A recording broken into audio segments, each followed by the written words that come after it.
Okay, so in the last video, we looked at building an email sort of reply system using LangGraph. And for sort of research there, we were actually just using search on the internet.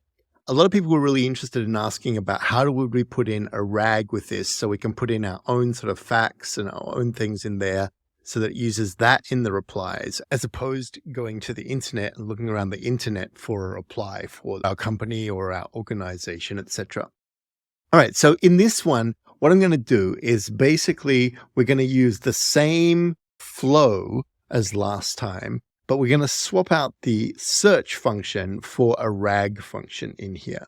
And we're going to basically use this a little bit. Now, I have actually changed this. I've left full code in for doing it like this. For now, though, I'm actually just going to hardwire the email category to the RAG and then to the draft there. And I'll explain as we go through what I'm doing there. All right. So the goal here is we're going to build a system that can reply to customer queries about the theme park Westworld. So I'm guessing a lot of people will know this. And the idea here is that we're going to basically use data from that. So what I've done for the data is I've just made 148 sort of question and answer pairs in here that relate to things in the park, relate to the characters in the park, relate to what you can do in the park and stuff like that. Now, I've used an LLM for making this sort of mini data set. Like I said, it's 148 pieces of information. It's not very long. What I've done here is I'm going to split it so that each line is going to be a separate sort of document in the actual vector store in the RAG here. And we're going to do an embedding for each of the lines of text in here. And when we do lookups, this will be used for the source material to basically come up with the answers and then fold it back in here. So the idea of what we're going to do is we're actually in this node, we're going to take the email and we're going to take the email category. And what we will do is write 3 questions for the RAG. So obviously the whole email itself is not just one question that we can just do a lookup. So what we do is we use the LLM to basically read the email category and determine what would be the best questions to ask the RAG to get the information back to basically write our draft in here. So let's jump into the code and have a look at how this actually all works. All right, so first off, I'm basically just downloading the CSV file. So I've given you all access to the CSV file. You can have a look at what it is. It's really nothing special. Like I said, it's 148 lines of stuff about the Westworld Park and stuff like that in here.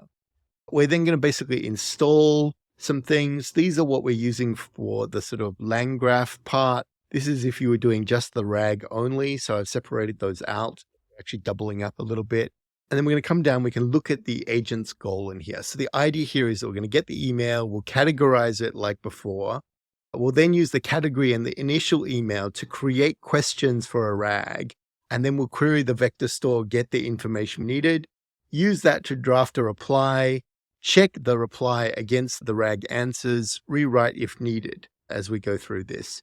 The big new part in here is just building the RAG. And I'm not doing anything overly complicated in building the RAG here. I'm just basically going to take a CSV loader that's going to take in these Westworld Resort facts. We're going to load them in. One of the things I've left in, so I've taken this from a sort of more extensive version that uses a whole bunch of different things as well. But one of the things I've left in is this idea of a merge data loader. So if you were loading data from, say, a CSV file, a folder of text files, the web, and you had all of this together, you would then merge this all into this sort of merged data here. So in this case, we're just using the loader CSV and you don't need to use this. I'm just showing you that, okay, if you wanted to basically put in other things, you can actually ingest things from the web, from text files, from PDFs, from a whole bunch of different things and merge them all together in here. All right, once we've got that, you can see that the length of all our docs is 148. So we've basically made a document for each line. Now, the documents are really small in this case. Just to show you a simple example here, they actually don't need splitting or anything like that, but I'm just going to go through and show you a splitter so that if you were doing something longer, you could actually split these up. So here we can see that we take these documents and we're splitting them up into chunks. We're doing the sort of recursive text splitting in here. I've talked about this in other videos before. And like I said, it doesn't really have much of an effect here because each of the chunks is actually less than 1,000 characters long here. So we're able to split it up and we can go from 148 docs to split up, still got 148 in here. But if you've got really long documents of say 10,000 words, 20,000 words, then you will want to split those up into smaller things to be able to pull out the various bits of information at different parts in here. All right, next up, we need an embedder. So the embedding library that I've gone for is an open source one, the BGE embeddings. I've done a whole video about these. These are still very useful embeddings now. You could use this. You can also pick one of the other Hugging Face embedding libraries if you want to use something different in here. But the idea is that we're loading up this embedding model and we're running it with a GPU on this device. Now, if you wanted to, you could use something like the OpenAI embeddings in here if you want to just ping an API or something like that. If you were doing this fully just locally on your drive, I think you can run some of the embedding models with the Ollama versions locally here. So that's something that perhaps I'll look at doing in a future video as we go through. But we've got basically our embedding system here. We now want to make the vector store. So the vector store I'm using is Chroma. And what we're going to do is actually persist this to a directory. I'm going to call that DB. We're going to set it up that we're going to be using our BGE embeddings. And then we're going to just pass in those texts, the 148 texts, and it's going to embed them and put them into this vector DB. And once this is done, we've now got our vector store created with the embeddings. And now if we want to use it or we want to test it, we need to basically set up a retriever.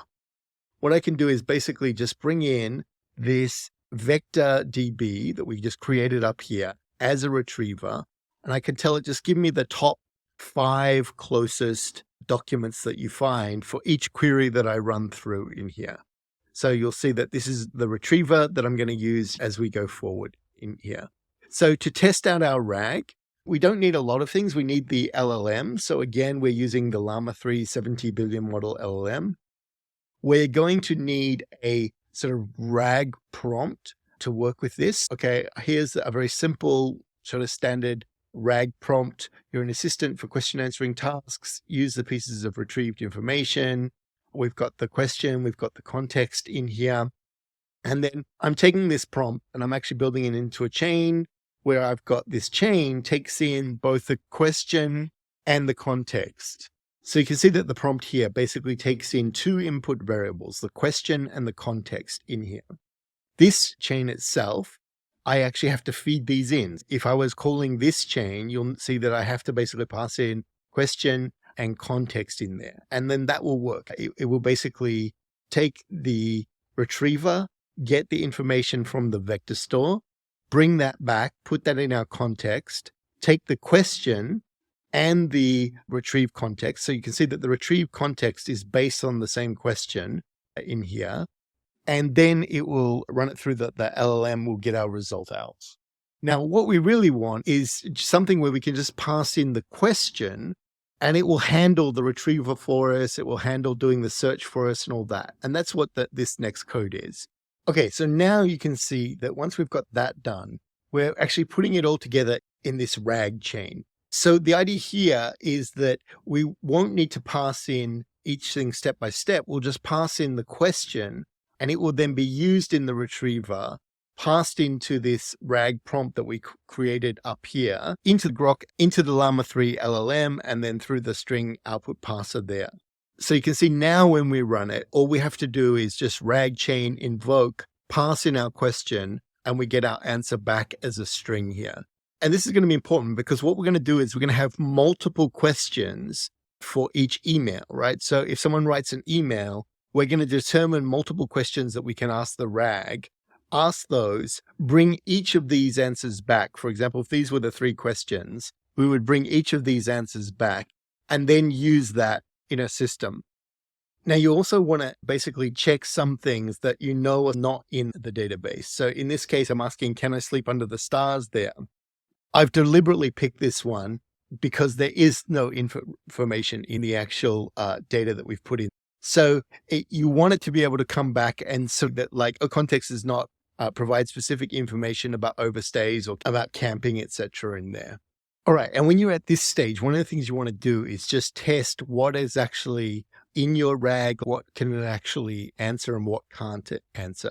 So in this case, this question that I tested, there isn't an answer in the data there. So I've got a choice that I either want to go back and put that in, or do I want to craft some kind of prompt to deal with that, meaning that to basically be able to detect that, okay, when there's no context, when there's no specific information about this, don't use it for reply, for that kind of thing. All right, next, moving on to our making of the agent. So this is actually very similar, almost exactly the same to the last video. So I'm going to go through this quite quickly, presuming that you've seen this before. I've updated the utility function here just so that we can print out, or we can basically save files that are either strings, dicts, or lists of things in here. The chains that we've got the categorized email chain.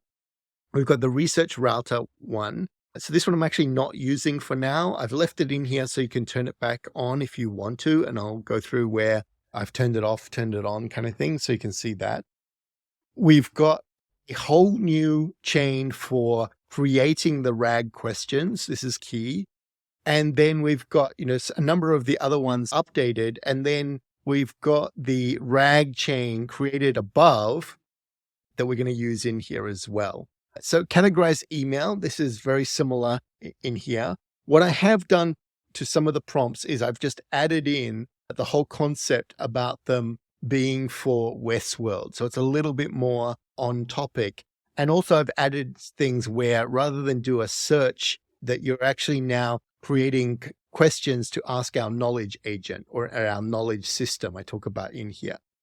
I put in some things like this. So this is the RAG questions. So this is used for taking in the email and then writing the questions that will be put into the RAG to get information back, which then becomes the source material for the draft email as we go through it.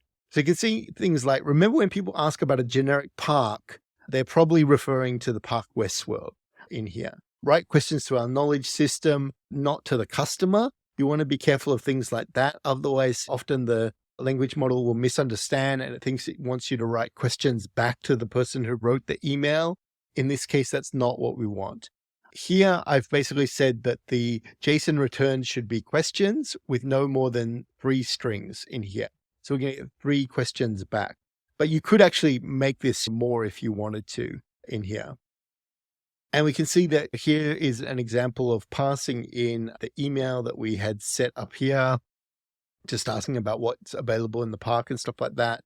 We pass in the initial email and the email category, and you can see that sure enough now we're getting 3 questions back. The first one being, what are the main attractions and experiences offered at Westworld Theme Park? What are some new or unique experiences that Westworld Theme Park has to offer? What are the most popular activities or rides at the Westworld Theme Park? So you can see here that the idea is that it's taken that rather simple email that we had up here, that it wants to find out what to do there, and then it's formulated a few different questions that will be used to get back source material answers, which are then used to basically write the draft email in here. All right, writing the draft email, again, this is pretty much the same as before. I've just perhaps added in a little bit about that it's for the theme park Westworld, so that if the email refers to this, you want your prompt sort of knowing that, oh yeah, okay, this is what it's about in here. I've still kept this calling research info, just so that you could see where we're just keeping the things from before and just swapping things out. But if you wanted to, you could certainly change the names of these as you're going. And if I was writing it for the RAG at the start, I probably would have called these contexts or something like that. And you can see that taking all that information back, it's able then to draft, quite a good email as it goes through this. We've then got our rewrite router prompt. So this is the same from before of just grading something, deciding if we want to rewrite it, if we don't want to rewrite it. We've then basically got our draft analysis for deciding what needs to be changed. Now in here, I've rushed through the prompts a little bit, but if I was actually doing this for something that I wanted to use quite a lot, I'd put a bit of effort into making this prompt reflect the brand standard of the company responding back. So that the draft analysis prompt would probably be checking things for, is this consistent with the brand standard of Westworld? So is it using the same kind of tone in language and feel to what you actually want your emails to sound like as they're coming back here? And again, this prompt you probably put, change as well based on that to basically incorporate more of the brand standard and stuff like that in here as well. All right, once we've got those prompts done, the rest of it is pretty similar. The only thing I've added to the state is now RAG questions, just so that we can keep a track of what questions actually got asked of the RAG. So what prompt that sort of translated our email into the 3 questions, what were those 3 questions that we got there? We've got our nodes the same as before. We're now using the RAG for this research info one. Again, like I've left the name as the same there, but just shows you putting it together. And here we've got probably some of the most changes in here. Whereas before we were calling the thing to get keywords out for searches, now we've got a chain that we're actually calling to get full questions back. So this, again, is just using a different prompt to basically use the same sort of concept of getting it to read the email category. In the past was keywords. Now it's deciding proper questions to ask. And then what we're doing here now is we're actually going through each of those questions one at a time and calling the RAG and then saving these together. Now I'm actually saving these together with the question and the answer that we get back. This would be more for something like if I wanted to log this out somewhere so that I could see, okay, what were the most common questions that our RAG is getting answered. One of the tricks that you can do is you could take those questions that you're putting in, embed them, and then actually see like where, okay, I've got a cluster of questions over here that we don't have answers for. And that makes it very easy to fill in the sort of holes in your RAG system as you go through this. We can see that we're writing out the research info, which is the full thing. We're writing out the actual RAG questions. We've then got basically the draft node. That's the same as before. All the other nodes are actually pretty much the same as before. Obviously, the state printer, I've added the RAG questions for printing that out. We've got our conditional edges. Now, this conditional edge I've actually turned off for now. The deciding whether we go to the research or whether we go to the RAG or not, I've just automatically hardwired it now to basically go to that. And you'll see that here. So when we add our nodes, we've got our nodes adding in the same as before in here. And when we're adding the edges, I've actually turned off this conditional edge and I've just put a hardwired edge. So you can see this here where we've got categorized email just goes directly to research info here. If you wanted to turn back on the conditional one, you just uncomment this one and comment out this one, right? As long as you've got each of your nodes being covered by an edge or with edges going to it and then from it to the end or something, you're going to be fine there. We've still got the conditional edge for whether we decide to rewrite it or not. That's exactly the same as before.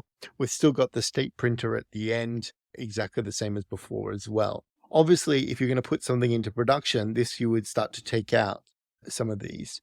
We then compile the app just like before. So we compile this workflow that we've created. Remember, we've instantiated up here the graph and passed that in. And now we can test it out with various emails. So you can see one of the emails that I've put in here is this email. Hi there, I'm a big fan of Westworld. Can I meet Maeve in the park? Really want to chat with her. It goes through our system. So that's a product inquiry in this case. Originally, this wasn't coming back as a product inquiry. It was coming back as off topic because it didn't realize the idea of meeting hosts was something that actually relates to this product. And I stuck with the categories that we had in the previous agent that we built last time. But this one I could have changed to different types of inquiries. So I could have had park inquiry. I could have had a number of different things in there. We then go into this RAG part. So we can see that from this email, this doesn't really talk about characters or anything, but it just talks about this. It's worked out that, okay, the questions it should ask are, what are the character meet and greet options available in Westworld? The answer that comes back is in Westworld, guests can meet and interact with hosts modeled after Dolores, Maeve, Clementine, Logan, and Teddy. It's got a bunch of different things like that. We've got any special experience or tours that allow interaction with Westworld characters like Maeve. Again, we get an answer back for that. And then finally, can guests have personalized conversations with Westworld characters like Maeve? And yes, we get an answer back for that. So each of these, you can see we've got 3 different questions that are targeted on the same thing. If we've got a number of different queries in here, the prompt can then write out different queries for these, and each of them will come back as part of this sort of research here. It then basically writes our draft email, decides does it need a rewrite? In this case, no. So it's finished off doing that. And then it just goes to the state printer and we can see the output. So we can see that the initial email was, hi there, I'm a big fan of Westworld. Can I meet Maeve in the park? Really want to chat with her. Thanks, Ringo. And the reply that we get back is, dear Ringo, thanks for your enthusiasm in Westworld. We're thrilled to hear that you're a big fan of the park. Regarding your question, I'm delighted to inform you that yes, you can meet Maeve in the park. You can engage in conversations with her, exploring her wit, intelligence, and growing self-awareness. You can also embark on a thrilling heist storyline modeled after. Now, it's obviously getting that mostly back from the actual database. Now, in this case, we're using Llama 3. It probably does know quite a bit about Westworld as well. But I would expect with the prompt that we're using, it's going to defer more to the context of what it's getting in there. This is into the standard issues around RAG and stuff in here. You can see that it's incorporated all 3 of those answers into its response back to this, and then also formatted it nicely for looking forward to welcoming you to the park, that sort of thing. So have a play with it, and then you can see that we can just basically cat out the different things that we had in there. If we look at here, the research info, we can see, sure enough, we've got the question, answer for each of these, question, answer for each of these. The actual RAG questions, these were the 3 questions that were asked. And by playing around with the prompts, we could set this up in a number of different ways. We could do some of the more fancy things like RAG Fusion or more fancy RAG things, which I've covered in the advanced RAG stuff. But you will find that Llama 3 is actually very good at extracting out the core info and then repurposing it into the email like this. This wasn't possible this time last year with a lot of the open source models, just because they weren't that good unless you fine-tuned them to do different kinds of RAG tasks. They weren't that good out of the box at doing a lot of the RAG things. So this has definitely changed with the models that have come along more recently. All right, so hopefully that gives you a sense of understanding about how to do this.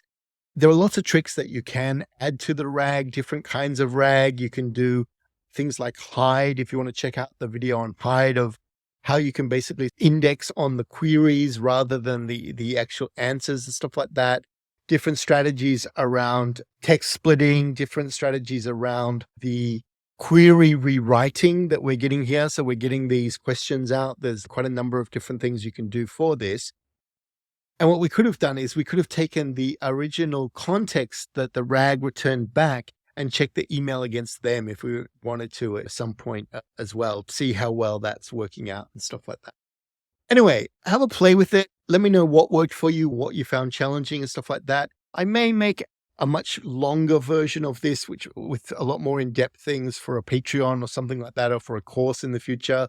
There are a lot of ways that you can extend this code to have a lot more sort of self-checking and to make sure that the outputs are actually going to be consistent with some kind of brand standard and stuff like that as well.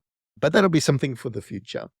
Anyway, as always, if you've got questions, please put them in the comments below. If you found it useful, please click like and subscribe, and I will talk to you in the next video. Bye for now.